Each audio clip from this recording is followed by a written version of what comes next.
Myself fabricate ரஜியா Parveen. என்னுடைய கிளைண்ட்டுக்கு பார்த்தீங்கன்னா மணி seating கேஸில் நான் பெயிலபிள் வாரண்ட் இஷ்யூ பண்ணியிருக்காங்க. இப்போ வாலண்டரியாக போய் கோர்ட்டில் ஆஜராக முடியுமா அப்படின்ற ஒரு டவுட் தான் கேட்டிருக்காங்க. அதை நான் இந்த வீடியோவில் எக்ஸ்பிளைன் பண்ணுறேன். இந்த மாதிரி ஒரு சிச்சுவேஷன் வரும்போது உங்களுக்கு ரொம்ப யூஸ்ஃபுல்லாக இருக்கும். நார்மலாகவே இந்த கேஸில் என்ன நடந்திருக்குன்னு பார்த்தீங்கன்னா மணி சீட்டிங் வந்து பண்ணிதான் சொல்லி இவருக்கு எதிராக கோர்ட்டில் கேஸ் ஃபைல் பண்ணியிருக்காங்க.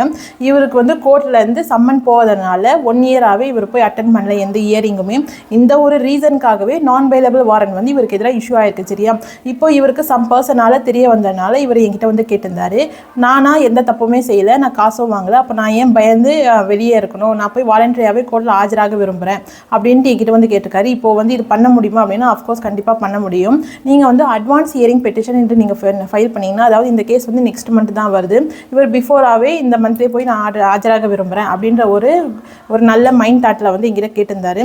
நீங்கள் போய் கண்டிப்பாக அட்வான்ஸ் ஹியரிங் பெட்டிஷன் என்ற ஒரு பெட்டிஷன் நீங்கள் ஃபைல் பண்ணிங்கன்னா உங்களுக்கு வந்து கன்சிடர் பண்ணுவாங்க. கோர்ட்டில் கன்சிடர் பண்ணி மேஜிஸ்ட்ரேட் வந்து ஆட்டோமேட்டிக்காகவே உங்களுடைய NBW அதாவது நான் பெயிலபிள் வாரண்ட்டை வந்து கேன்சல் பண்ணிடுவாங்க. ஓகே, என்னுடைய வீடியோ ஃபாலோ பண்ணிக்கோங்க. Fight for your rights. நம்ம நெக்ஸ்ட் வீடியோவில் பார்க்கலாம். தேங்க்யூ.